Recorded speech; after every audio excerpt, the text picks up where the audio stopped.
I want to go back to your numbers. You're saying that by not going inside the home, that shortened the duration that the techs had to that they needed in order to do their visits. So how do you move forward with that? Were you able to successfully bring on additional customers, or what,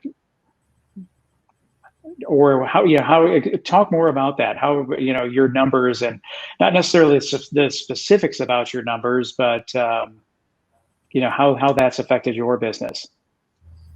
Sure.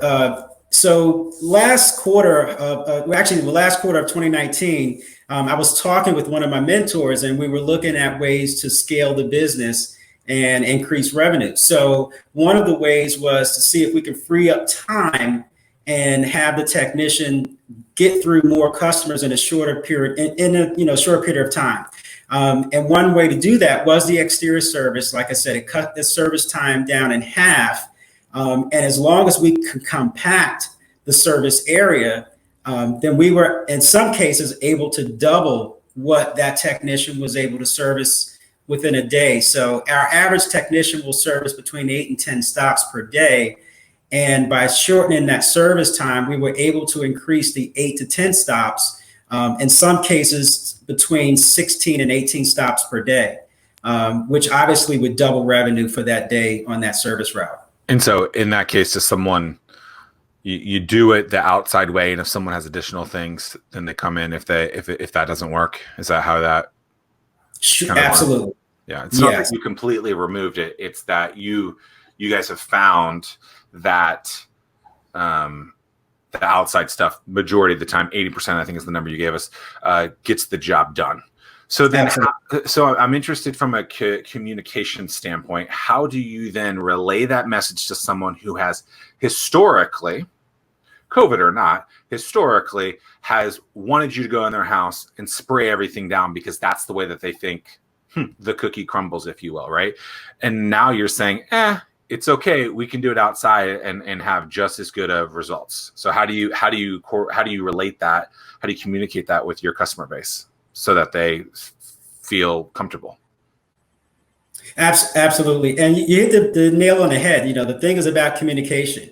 Now, one thing I did learn is it is hard to teach an old dog new tricks. So a lot of the older customers, the elderly customers, this is how pest control has been done in their life for 70, 80, and in some cases 90 years. That's going to be a challenge. A lot of them, we're not going to change. We're going to have to come inside and service the inside of those homes because that's how it's always been done.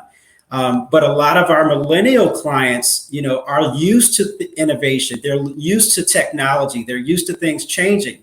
So they jumped on board right away. I don't have to take a day off from work and come home and let the pest control technician inside. He can do it from the outside. Fantastic.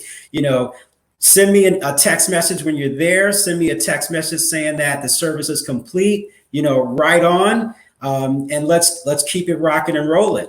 And we noticed that we've had a lot of buy-in, particularly with our millennial clients and even some of our clients that are slightly older than millennial age.